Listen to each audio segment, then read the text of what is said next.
ವೀಕ್ಷಕರೇ, ನಮ್ಮ ಚಳ್ಳಕೆರೆ ಟಿವಿಗೆ ಸ್ವಾಗತ. ಇಂದಿನ ಪ್ರಮುಖ ಸುದ್ದಿ. ಸುಧಾಕರ್ ಅವರು ಜನಪರ ಚಿಂತನೆಯ ನಾಯಕರು. ಚಳ್ಳಕೆರೆ ಬಯಲು ಸೀಮೆ ಪ್ರದೇಶಕ್ಕೆ ವಾಣಿ ವಿಲಾಸ ಸಾಗರದಿಂದ ನೀರು ಬಿಡುವಂತೆ ಸರ್ಕಾರಕ್ಕೆ ಮೊದಲು ಮನವಿ ಸಲ್ಲಿಸಿದವರೇ ಅವರು. ಜನರ ಸಮಸ್ಯೆಗಳಿಗೆ ಸ್ಪಂದಿಸುವ ಮನೋಭಾವ ಅವರಲ್ಲಿತ್ತು ಎಂದು ಶಾಸಕ ಟಿ ರಘುಮೂರ್ತಿ ಸ್ಮರಿಸಿದ್ದಾರೆ. ಅವರು ನಗರದ ತಾಲೂಕು ಪಂಚಾಯಿತಿ ಆವರಣದಲ್ಲಿ ಸಚಿವ ದಿವಂಗತ ಡಿ ಸುಧಾಕರ್ ಅವರ ಅಕಾಲಿಕ ನಿಧನದ ನಂತರ ನುಡಿನಮನ ಕಾರ್ಯಕ್ರಮದಲ್ಲಿ ಭಾಗವಹಿಸಿ ಭಾವಪೂರ್ಣ ಶ್ರದ್ಧಾಂಜಲಿ ಸಲ್ಲಿಸಿ ಮಾತನಾಡಿದ್ದಾರೆ. ಮಾಜಿ ಸಚಿವ ಎಚ್ ಆಂಜನೇಯ ಮಾತನಾಡಿ, ತಾನು ಬೆಳೆದು ತನ್ನ ಸುತ್ತಮುತ್ತಲಿನವರನ್ನು ಬೆಳೆಸುವ ಅಪರೂಪದ ಗುಣ ಸುಧಾಕರ್ ಅವರಲ್ಲಿ ಇತ್ತು. 4 ಬಾರಿ ಶಾಸಕರಾಗಿ ಕ್ಷೇತ್ರವನ್ನ ಪ್ರತಿನಿಧಿಸಿದ ಅವರು ರಾಜಕೀಯ ಚಾಣಾಕ್ಷತನದಿಂದ ಜನಮನ ಗೆದ್ದಿದ್ರು ಎಂದಿದ್ದಾರೆ. ಕಾರ್ಯಕ್ರಮದಲ್ಲಿ ಮಾತನಾಡಿದ ಶಾಸಕ ಎನ್.ವೈ. ಗೋಪಾಲಕೃಷ್ಣ, ಸುಧಾಕರ್ ಅವರೊಂದಿಗೆ ನನಗೆ 40 ವರ್ಷಗಳ ಸ್ನೇಹ ಮತ್ತು ಒಡನಾಟ ಇತ್ತು. ಅವರ ಅಗಲಿಕೆಯನ್ನ ಒಪ್ಪಿಕೊಳ್ಳಲು ಇನ್ನೂ ಸಾಧ್ಯವಾಗುತ್ತಿಲ್ಲ. ಆ ನೋವನ್ನ ತಡೆದುಕೊಳ್ಳುವ ಶಕ್ತಿ ನನಗಿಲ್ಲ ಎಂದು ಭಾವುಕರಾಗಿದ್ದಾರೆ. ಇನ್ನು ಚಿತ್ರದುರ್ಗ ಶಾಸಕ ಕೆಸಿ ವೀರೇಂದ್ರ ಪಪ್ಪಿ ಸೇರಿದಂತೆ ಹಲವು ಮುಖಂಡರು ಸುಧಾಕರ್ ಅವರ ಸರಳತೆ, ದೈವಭಕ್ತಿ ಹಾಗೂ ಜನಸೇವೆಯನ್ನ ಸ್ಮರಿಸಿದ್ದಾರೆ. ಕಾರ್ಯಕ್ರಮದಲ್ಲಿ ಜಿಲ್ಲಾ ಕಾಂಗ್ರೆಸ್ ಅಧ್ಯಕ್ಷ ತಾಜ್ಪೀರ್, ಬ್ಲಾಕ್ ಕಾಂಗ್ರೆಸ್ ಅಧ್ಯಕ್ಷರಾದ ಕೆ ವೀರಭದ್ರಪ್ಪ ಹಾಗೂ ಶಶಿಧರ್, ಗ್ಯಾರಂಟಿ ಯೋಜನೆ ಜಿಲ್ಲಾ ಅಧ್ಯಕ್ಷ ಶಿವಣ್ಣ, ತಾಲೂಕು ಅಧ್ಯಕ್ಷ ಗದಿಗೆ ತಿಪ್ಪೇಸ್ವಾಮಿ, ಮಾಜಿ ಜಿಲ್ಲಾ ಪಂಚಾಯಿತಿ ಸದಸ್ಯ ಪ್ರಕಾಶ್ ಕುಮಾರ್, ಮಹಿಳಾ ಬ್ಲಾಕ್ ಕಾಂಗ್ರೆಸ್ ಅಧ್ಯಕ್ಷೆ ಗೀತಾಬಾಯಿ ಸೇರಿದಂತೆ ಹಲವು ಮುಖಂಡರು, ಕಾರ್ಯಕರ್ತರು ಹಾಗೂ ಅಭಿಮಾನಿಗಳು ಉಪಸ್ಥಿತರಿದ್ದರು.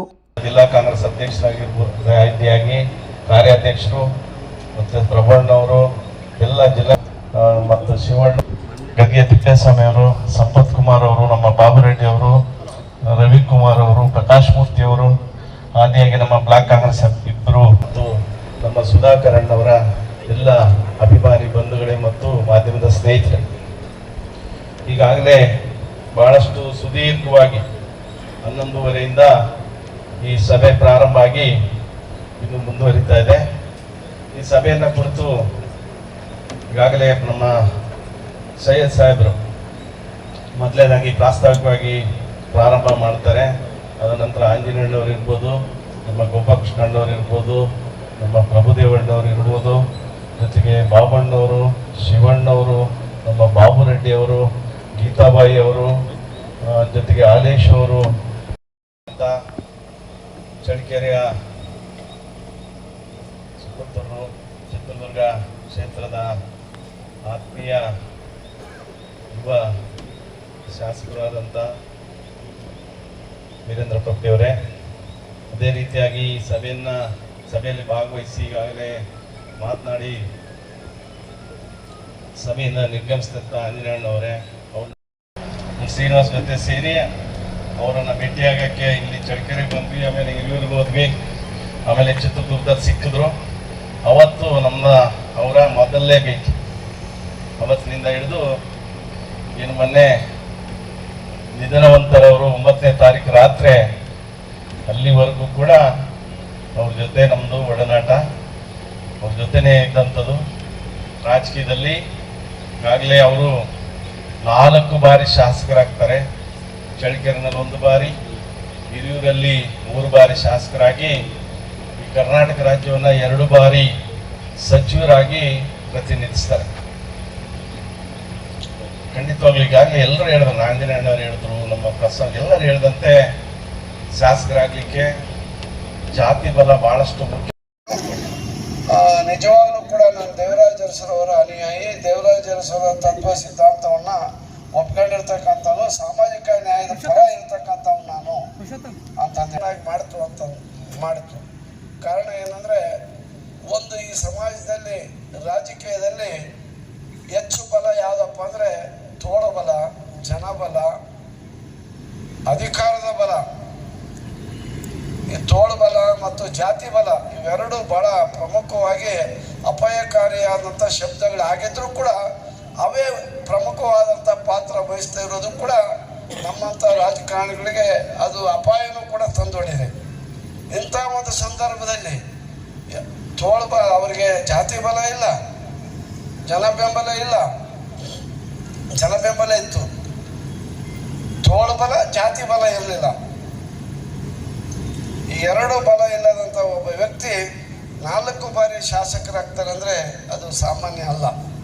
ಇಲ್ಲಿ ಚಳ್ಳಕೆರೆಯಿಂದ 1 ಸಾರಿ ಶಾಸಕರಾಗ್ತಾರೆ, ಇಲ್ಲಿ ಚೆನ್ನಾಗಿ ಕೆಲಸ ಮಾಡ್ತಾರೆ. ಕೆಲಸ ಎಲ್ಲ ಮಾಡಿ ಆದಮೇಲೆ ಇದು ಪರಿಶಿಷ್ಟ ಪಂಗಡಕ್ಕೆ ಈ ಕ್ಷೇತ್ರ ಮೀಸಲಾಗುತ್ತೆ. ಮೀಸಲಾದಾದಮೇಲೆ ಅವರು ಇಲ್ಲಿಂದ ಚಿತ್ರದುರ್ಗಕ್ಕೆ ಹೋಗ್ಬೋದಾಯ್ತು. ಯಾಕೆ ಚಿತ್ರದುರ್ಗ ಬರಲಿಲ್ಲ, ಕರೆಕ್ಟಾಗಿ ಇದು ಹತ್ರ ಆಗುತ್ತೆ ಅಂತ ಹೇಳಿ ಬೆಂಗಳೂರಿಂದ ಹಿಂಗೆ ಕ್ರಾಸ್ ಹೊಡಿಬೋದು. ಆಮೇಲೆ ಮೇಲಾಗಿ ಅಲ್ಲಿ ಒಳ್ಳೆ ಜನ ಇದ್ದಾರೆ ಅಂತಂದು ಹೇಳ್ಬಿಟ್ಟು ಅವರು ಹಿರಿಯೂರನ್ನು ಆಯ್ಕೆ ಮಾಡಿಕೊಂಡ್ರು. ಹಿರಿಯೂರಿನಲ್ಲಿ 3 ಬಾರಿ ಅಲ್ಲಿ ಜನ ಹ್ಯಾಟ್ರಿಕ್ ಹೀರೋವನ್ನಾಗಿ ಮಾಡಿದ್ದಾರೆ. ಇಲ್ಲಿ ಕೂಡ ರಘುಮೂರ್ತಿ ಅವ್ರನ್ನ ಹ್ಯಾಟ್ರಿಕ್ ಹೀರೋ ಆಗಿ 3 ಬಾರಿ ಗೆಲ್ಲಿಸಿದ್ದಾರೆ. ಅಲ್ಲಿ ಕೂಡ 3 ಬಾರಿ ಗೆಲ್ಲಿಸಿದ್ದಾರೆ. ಆತ ಹೆಣ್ಮಕ್ಳು ಕಂಡ್ರೆ ಭಾಳ ಗೌರವ, ಪ್ರೀತಿ, ಆಮೇಲೆ ಅವರ ಸಬಲೀಕರಣದ ಬಗ್ಗೆ ತುಂಬ ಆಸಕ್ತಿಯನ್ನು ಹೊಂದಿದಂಥ ವ್ಯಕ್ತಿ. ಮೊದಲು ಅವ್ರನ್ನ ಸಂಘಟನೆ ಮಾಡಿದ್ದು ಮಹಿಳೆಯರನ್ನು. ಅದು ಅದೃಷ್ಟವಶಾತ್ ಏನಾಗ್ಬಿಡ್ತು, ಒಂದು ಬ್ಯಾಂಕ್ ಆತನ ಕೈಯಲ್ಲಿ ಸಿಕ್ಬಿಡ್ತು, DCC ಬ್ಯಾಂಕ್. ಅದು ಕೂಡ ಒಂದು ಪ್ರಬಲವಾದಂಥ ಜನಾಂಗದ ಹಿಡಿತದಲ್ಲಿತ್ತು.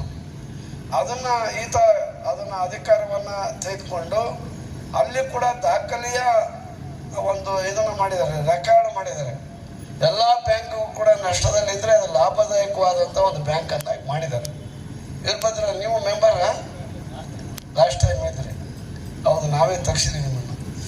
ಆಮೇಲೆ ಹೀಗಾಗಿ ಇಲ್ಲ, ಅದು ತಮಾಷೆ ಹೇಳ್ತೀನಿ. ಇಲ್ಲಿ ಓಸತ್ತೆ ಇದ್ದಿದ್ದಾಯಿದ್ರು, ಅದಕ್ಕೆ ಆಮೇಲೆ ನಾವು ಇದಾಯಿತು ಅಂತ ಹೇಳಿದ್ವಿ. ಅಲ್ಲಿ ಭಾಳ ಲಾಭದಾಯಕವಾಗಿ ಆ ಬ್ಯಾಂಕನ್ನು ಮಾಡಿದ್ದಾರೆ. ಅಲ್ಲಿ ಭಾಳ ಜನರಿಗೆ, ಬಡವರಿಗೆ, ಅವ್ರಿಗೆಲ್ಲ ಮಾಡಿದ್ರು. ನನಗೆಲ್ಲ ಹೇಳಿದೆ ಒಂದ್ಸಲ ನಾನು ಇಲಾಖೆಯಲ್ಲಿ ನಾನೇ ಕೊಡ್ತೀನಪ್ಪ, ನೀನೇನು ಬೇಡ ಅಂತಂದು ಹೇಳಿದೆ. ನಾನು ಅಲ್ಲಿ ಹಣ ಸುಡೋದ್ರಲ್ಲ, ಹಾಲು ಸುಡೋದ್ರೂ ಕೂಡ ನಮಗೆ ಕೆಲಸ ಜನ ಇರಲಿಲ್ಲ. ಅದರಲ್ಲಿ ಕೂಡ ನಮ್ಮ ಜೊತೆಗಿರ್ತಕ್ಕಂಥ ಮೋಸ್ಕರ್ ನನ್ನ ಮಕ್ಕಳು ಬೇರೆ. ಹೀಗಾಗಿ ಅಲ್ಲಿ ಆಗಲ್ಲ ಬಿಡುವ ಅಂತಂದು ಹೇಳಿದೆ ನಾನು. ಹೀಗಾಗಿ ಈತ ಮೊದಲು ಮಹಿಳೆಯರನ್ನ ಸಂಘಟನೆ ಮಾಡ್ಕೊಂಡು ಅವರಿಗೆಲ್ಲ ಲೋನ್ ಕೊಡ್ತಕ್ಕಂಥದ್ದು, ಅವರಿಗೆಲ್ಲ ಉದ್ಧಾರ ಮಾಡ್ತಕ್ಕಂಥ ಸ್ತ್ರೀಶಕ್ತಿ ಸಂಘಗಳಿಗೆ ಶಕ್ತಿಯನ್ನು ತುಂಬುವಂಥ ಕೆಲಸವನ್ನು ಮಾಡೋದ್ರ ಮೂಲಕ ಅವರ ಮತಗಳನ್ನು ಕಾಯಂ ಮಾಡ್ಕೊಂಬಿಟ್ಟ. ಆಮೇಲೆ ಅಲ್ಲಿ ಕೂಡ ಏನಾಗಿತ್ತು ಅಂದರೆ, ಕೆಲವು ವರ್ಗಗಳು, ಈ ಅಲ್ಪಸಂಖ್ಯಾತ ವರ್ಗದವ್ರು ಬಂದಂದರೆ ಸ್ವಲ್ಪ ಬದರಿ ಬಗ್ಗಿ ನಡ್ಕೊತಾರೆ. ನಮ್ಮ ಮೇಲೆ ಯಾವುದೇ ರೀತಿಯ ದಾಳಿ ಮಾಡಲ್ಲ ಅಥವಾ ನಮ್ಮ ಮೇಲೆ ಸವಾರಿ ಮಾಡಲ್ಲ ಎಂಬತಕ್ಕಂಥ ಒಂದು ಕಾರಣದಿಂದ ಅಲ್ಲಿ ಎಲ್ಲ ಜಾತಿಯವರು ಕೂಡ, ಅಲ್ಲಿ ಹೆಚ್ಚು ಗೊಲ್ಲರು ಇದ್ದರೂ ಕೂಡ, ಗೊಲ್ಲ ಸಮುದಾಯದವರು ಇದ್ದಾರೆ, ಮಾದಿಗ ಸಮುದಾಯದವರು ಇದ್ದಾರೆ, ಆಮೇಲೆ ಇತರೆ ಸಮುದಾಯಗಳು ಬರ್ತಾರೆ. ಅಲ್ಲಿ ಪ್ರಬಲವಾದಂಥ 2 ಕೋಮುಗಳು, ಮಾದಿಗರು ಮತ್ತು ಯಾದವರು, ಗೊಲ್ಲರು, ಆಮೇಲೆ ಒಕ್ಕಲಿಗರು ಬರ್ತಾರೆ. ಮೊದಲೇ ನಾವಲ್ಲಿ, ಆಮೇಲೆ ಯಾದವರು, ಆಮೇಲೆ ಒಕ್ಕಲಿಗರು ಇದ್ದಾರೆ. ಈಗ ನೋಡಿದರೆ ಸ್ವಲ್ಪ ಬೇರೆ ಮುಸ್ಲಿಮರು ಇದ್ದಾರೆ. ಆಮೇಲೆ ತಮಿಳುನಾಡಿನಿಂದ ಬಂದಿರತಕ್ಕಂಥ ಕೆಲವು ನಮ್ಮ ತಮಿಳು ಬಂಧುಗಳು ಕೂಡ ಅಲ್ಲಿದ್ದಾರೆ. ಈ ಎಲ್ಲರ ಮನಸ್ಸನ್ನು ಗೆದ್ದ. ಆಮೇಲೆ ಏನಾಯಿತು ಅಂತಂದರೆ, ಒಂದು ಸಾರಿ ಕೃಷ್ಣಪ್ಪನವರೇ ಬಂದು ನಿಂತ್ಕೊಂಡ್ಬಿಟ್ರು. ಯಾದವರದಲ್ಲಿ ಸ್ವಲ್ಪ ಜಾತಿಯ ಅಭಿಮಾನ ಅಂದರೆ ಅವ್ರಿಗೆ ಭಾಳ ಸ್ವಲ್ಪ ಒಳ್ಳೆ, ಅದು ಇರಲೇಬೇಕು. ಉಸಿರಿರಲ್ಲ, ಏನಿರುತ್ತೆ, ಹೆಸರಿರುತ್ತೆ. ಹಾಗೆ ಸುಧಾಕರ್ ಅವ್ರ ಹೆಸರು ಅಜರಾಮರವಾಗಿ ಜಿಲ್ಲೆಯಲ್ಲಿ, ಈ ಕ್ಷೇತ್ರದಲ್ಲಿ ಇರುತ್ತೆ ಎಂಬತಕ್ಕಂಥ ಸ್ಮರಣೀಯ ಮತ್ತು ಹೃದಯ ತುಂಬಿ ಹರಿಸುವಂಥ ನುಡಿ ನಮನದಲ್ಲಿ ಈ ಮಾತುಗಳನ್ನು ಹೇಳ್ತಾ ಅವರ ಆತ್ಮಕ್ಕೆ ಚಿರಶಾಂತಿಯನ್ನು ದೊರೆಯಲಿ ಮತ್ತು ಅವರ ಅಗಲಿಕೆಯಿಂದ ದುಃಖ ತಪ್ತ ಅವರ ಕುಟುಂಬ ವರ್ಗಕ್ಕೆ ದುಃಖವನ್ನು ಭರಿಸುವಂಥ ಶಕ್ತಿ ಶಿವಶರಣರು ಎಲ್ಲರೂ ಕೂಡ ಕರುಣಿಸಲಿ ಎಂದು ನಾವು ಹೇಳ್ತಾ, ನಾವಾಗಲಿ, ನಾನಾಗಲಿ ಮತ್ತು ಸುಧಾಕರ್ ಅವರಲ್ಲಿ ಅವರ ಕುಟುಂಬದ ಎಲ್ಲ ಆಗು ಹೋಗುಗಳು, ಕಷ್ಟಗಳಿಗೆ ಸಂಪೂರ್ಣವಾಗಿ ಸಹಕರಿಸ್ತೀವಿ, ಬೆಂಬಲವಾಗಿ ನಿಲ್ತೀವಿ ಅಂತಕ್ಕಂಥ ಮಾತನ್ನು ಈ ಸಂದರ್ಭದಲ್ಲಿ ನಾನು ಹೇಳಲಿಕ್ಕೆ ಇಚ್ಛೆಪಡ್ತಿದ್ದೀನಿ. ನನಗೆ ಮತ್ತೊಂದು ಕಾರ್ಯಕ್ರಮ, ನನಗೆ ಪ್ರಭುದೇವನ ಬರ್ರಿ ಪ್ರಭುವನ್ನ ಒಂದ್ಸರಿ ಬರ್ರಿ MLA ಕ್ಯಾಂಡಿಡೇಟ್ ಅಂತ ಕರೆಯೋನು. ಎಷ್ಟು ತಮಾಷೆ ಮಾಡ್ಕೊಂತ ನಕ್ಕಂತ ಪ್ರತಿಯೊಂದರಲ್ಲೂ ಆತ ಒಂದು ವಿಶ್ವಾಸವಾಗಿ ಪ್ರತಿಯೊಂದು ಜನಾಂಗನ ತಗೊಂಡು ಎಷ್ಟು ಸಂತೋಷವಾಗಿದ್ನಂದರೆ ಎಲ್ಲನೂ ತಮಾಷೆ ಮಾಡ್ಕೊಂಡಿದ್ದ ಅಂತ ಒಂದು ಒಳ್ಳೆ ಇವತ್ತು ನಮ್ಮ ಸ್ನೇಹಿತ ಹೋಗ್ಬಿಟ್ಟ. ನಮಗೆ ಭಾಳ ನೋವಾಗ್ತಾ ಇದೆ ಇವತ್ತು ಅದನ್ನ ನೆನೆಸ್ಕೊಂಡ್ರೆ ನನಗೆ ಇವತ್ತು ಆತನ್ನ ಎಲ್ಲ ಒಳ್ಳೆ ಸ್ನೇಹಿತನ ಕಳ್ಕೊಂಡಿವಪ್ಪ. ಒಳ್ಳೆಯ ಒಂದು ಇದು ಪ್ರತಿಯೊಂದಕ್ಕೂ ಬೆಲೆ ಕೊಡೋನು. ನಾನು ಯಾವಾಗ ಹೋದರೆ ಯಾರೋ ತಮಾಷೆಗೆ ಯಾರನ್ನ ಬಂದು ಕೇಳಿದ್ರೆ, ಏಯ್ ಪ್ರಭು ನಮ್ಮ ಸಂಬಂಧ ಕಡೆಯ ಅಂತ ನಾನು ಎಂಥ ಒಂದು ವಿಶ್ವಾಸ ಅಂದರೆ ಅವ್ರು ಮಾಡ್ಕೊಂಥ ಒಳ್ಳೆ ಮನುಷ್ಯ ಇವತ್ತು ನಮ್ಮನ್ನೆಲ್ಲ ಅಗಲು ಹೋಗಿರೋದು ಭಾಳ ನೋವಾಗ್ತಾ ಇದೆ. ನನಗಂತೂ ಅವತ್ತು ರಾತ್ರಿ ನಿದ್ದೆನೇ ಬರಲಿಲ್ಲ ನನಗೆ ಇವತ್ತು. ಅಂಥ ಒಂದು ಸ್ನೇಹಿತ, ಒಂದು ಒಳ್ಳೆ ಮನುಷ್ಯ, ಪ್ರತಿಯೊಂದಕ್ಕೂ ಎಲ್ಲಕ್ಕೂ ಸ್ಪಂದಿಸ್ತಾ ಇದ್ದ. ಯಾವ್ದು ಕೇಳಿದ್ರು ಇಲ್ಲ ಅಂತಿಲ್ಲ. ಎಷ್ಟೋ ಸಲ ಯಾವುದನ್ನ ಕೊಡಪ್ಪ ಅಂತಂದರೆ ಕೊಡೋಣ ಹೇಳಪ್ಪ ನಾನು ಕೊಡಬಾರ್ದೆ ಅಂತಂದರೆ ಹಂಗೆ ಪಾಪ ಎಷ್ಟೋ ಸಲ ದಾನ ಧರ್ಮ ಇನ್ನೊಂದು ಪ್ರತಿಯೊಂದು ಜನಾಂಗಕ್ಕೂ ಆಮೇಲೆ ಯಾವುದಕ್ಕೂ ಇಲ್ಲ ಅಂತಿರಲಿಲ್ಲ. ಯಾವುದನ್ನ ಒಂದು ಲೆಟ್ರ್ಗಳಾಗಲಿ ಇನ್ನೊಂದಾಗಲಿ ಎಲ್ಲವೂ ಅವ್ರಿಗೊಂದು ರಾಜಕೀಯವಾಗಿ ಹೇಳ್ಬೇಕಂತ ಹೇಳಿದ್ರೆ, ಇತ್ತೀಚಿನ ದಿನಗಳಲ್ಲಿ ರಾಜಕೀಯ ಅಂದರೆ ಅಥವಾ ಚುನಾಯಿತ ಪ್ರತಿನಿಧಿ ಆಗಬೇಕು ಅಂತ ಹೇಳಿದ್ರೆ ಇರಲಿ, ದೊಡ್ಡ ಚುನಾವಣೆ ಇರಲಿ ಹೇಳಿ ಒಂದು ಜನಗಳ ಮನಸ್ಸಲ್ಲಿ ಕುಂತುಬಿಟ್ಟಿದೆ. ಆದರೆ ಅದು ತಪ್ಪು, ಅದು ಅವಶ್ಯಕತೆ ಇಲ್ಲ. ಜಾತಿ ಬಲ ಇಲ್ಲದೆ ಇದ್ರು ಕೂಡ, ಹಣ ಬಲ ಇಲ್ಲದೆ ಇದ್ರು ಕೂಡ ಜನಗಳ ಪ್ರೀತಿ ಇದ್ರೆ ಸಾಕು.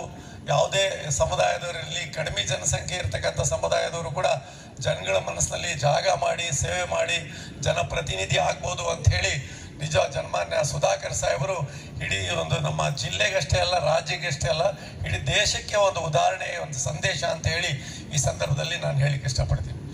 ಎಂದೆಂದೂ ಕೂಡ ಅವ್ರ ಅಲ್ಪಸಂಖ್ಯಾತರು, ಜೈನರು ಅಂತ ಯಾರಿಗೂ ಗೊತ್ತಾಗ್ತಿದ್ದಿಲ್ಲ. ಆದರೆ ಎಲ್ಲರ ಪರವಾಗಿರ್ತಂಥ ವ್ಯಕ್ತಿ ಸುಧಾಕರ್ ಸಾಹೇಬರು. ಯಾವಾಗಾದ್ರೂ ಅವ್ರಿಗೆ ಮೀಟ್ ಮಾಡಿ ಒಂದ್ಸತಿ ಆಂಜನೇಯ ಸಾಹೇಬ್ರು ಹೇಳಿದರು, ಚಿತ್ರದುರ್ಗಕ್ಕೆ ಅವ್ರದ್ದೇನೋ ಬರುವಂಥ ಸಂಭವ ಇದೆ ಅಂತ. ಒಂದ್ಸತಿ ಯಾವಾಗಲೂ ಮಾತಾಡಬೇಕಾದ್ರೆ ನಾವು ಕೇಳಿದ್ವಿ, ಏನು ಸರ್ ಚಿತ್ರದುರ್ಗಕ್ಕೆ ಈಗ ಡಿಲಿಮಿಟೇಷನ್ ಆದಮೇಲೆ ಚಿತ್ರದುರ್ಗಕ್ಕೆ ಬರ್ಬೇಕಂತಿದ್ದೀರಲ್ಲ ಅಂದಾಗ, ಇಲ್ಲ ರೀ ತಾಜ್ಪೀರ್, ಅಲ್ಲೆಲ್ಲ ಬಡೇ ಶ್ರೀಮಂತರಿದ್ದಾರೆ, ಅಲ್ಲೋಗಿ ನಾನೇನು ಮಾಡಲಿ, ಜಾಸ್ತಿ ಬಡವರು ಇರ್ತಕ್ಕಂಥ ತಾಲ್ಲೂಕಿಗೆ ಹೋದರೆ ನಾನು ಜನಗಳಿಗೆ ಸೇವೆ ಮಾಡ್ಬೋದು ಅಂಥೇಳಿ ಅವ್ರು ನಮ್ಮ ಹತ್ರ ಒಂದ್ಸತಿ ಹೇಳಿದ್ದು ನನಗೆ ಜ್ಞಾಪಕ ಬರ್ತಾ ಇದೆ. ಆದರೆ ಅವ್ರ ಮನಸ್ಸಿನಲ್ಲಿ ಚುನಾಯಿತ ಪ್ರತಿನಿಧಿಯಾಗಿ ಏನಾದರೂ ಕೆಲಸದಲ್ಲೇನೆ ನಗುವಂಥ ಮಾತಾಡ್ದಲ್ಲೇನೆ ಸಭೆನೇ ಆಗ್ತಿದ್ದಿಲ್ಲ. ಇವತ್ತು ನಗಿಸ್ತಾ ಇರ್ತಕ್ಕಂಥ ವ್ಯಕ್ತಿ ಸನ್ಮಾನ್ಯ ಸುಧಾಕರ್ ಸಾಹೇಬರು. ಇವತ್ತೊಂದು ನಾವೆಲ್ಲ ಸಾಮಾನ್ಯವಾಗೈತೆ, ನಗಿಸ್ತಾ ಇರಪ್ಪ, ನಿಮ್ದು ಆಯಸ್ ಜಾಸ್ತಿ ಆಗುತ್ತೆ ಅಂತ ಹೇಳಿ ಒಂದು ಹಿರಿಯರು ಹೇಳಿರ್ತಕ್ಕಂಥ ಮಾತು. ಅದ್ಯಾಕೋ ಸುಧಾಕರ್ ಸಾಹೇಬ್ರಿಗೆ ಆ ಮಾತು ಸುಳ್ಳಾಗ್ಬಿಡ್ತು. ನಗುತ್ತಾ ವ್ಯಕ್ತಿಗೆ ಬಹಳ ಕಡಿಮೆ ವಯಸ್ಸಲ್ಲೇ ದೇವರು ತೊಗೊಂಡ್ಬಿಟ್ಟ ಅಂತ ಹೇಳಿದ್ರೆ ಆ ಹೇಳಿಕೆಗೆ ನಾವು ಉಲ್ಟಾ ಸುಧಾಕರ್ ಸಾಹೇಬ್ರು ಅನ್ವಯಿಸಲಿಲ್ಲ ಅಂತ ಹೇಳಿ ನಮಗೆ ಇವತ್ತು ಹೇಳಕ್ಕಾಗ್ತದೆ. ಹಿಂಗೆ ಹೋಗ್ತದೆ, ಅದಾಗಬಾರ್ದು. ಅವರು ಚಾಣಕ್ಯ ಅಂತ ಬಿರುದು ತಗೊಂಡಿದ್ದಾರೆ, ಹಾಸ್ಯ ಚಟಾಕಿ ಅಂತ ಎವರ್ಗ್ರೀನ್ ರಾಜಕಾರಣಿ ಅಂತ ಕೂಡ ಹೆಸರು ತಗೊಂಡಿದ್ದಾರೆ. ಆದ್ರಿಂದ ಆ ಹೆಸರನ್ನ ರಘುಮೂರ್ತಿ ಸಾಹೇಬರು, ಗೋವಿಂದಪ್ಪನವರು, ಇನ್ನು ಪಪ್ಪಿ ಅವರು, ಇನ್ನು ಅನೇಕ ಜನ ಜಿಲ್ಲೆಯ ಮುಖಂಡರು ಸೇರಿ ಮುಖ್ಯಮಂತ್ರಿಗಳಿಗೂ ಮತ್ತು ಉಪಮುಖ್ಯಮಂತ್ರಿಗಳಿಗೂ ಹೇಳಿ ಆ ಕೆಲಸವನ್ನ ಪೂರೈಸಬೇಕು ಅಂತ ಹೇಳಿ ನನ್ನ 2 ಮಾತು ಮುಗಿಸ್ತೇನೆ. ಹಾಗೆ ಆ ಕುಟುಂಬಕ್ಕೆ ಆ ನೋವನ್ನ ಮರೆಯುವಂತ ಶಕ್ತಿ ಭಗವಂತ ಕೊಡ್ಲಿ ಅಂತ ಹೇಳಿ ನನ್ನ 2 ಮಾತು ಮುಗಿಸ್ತೇನೆ.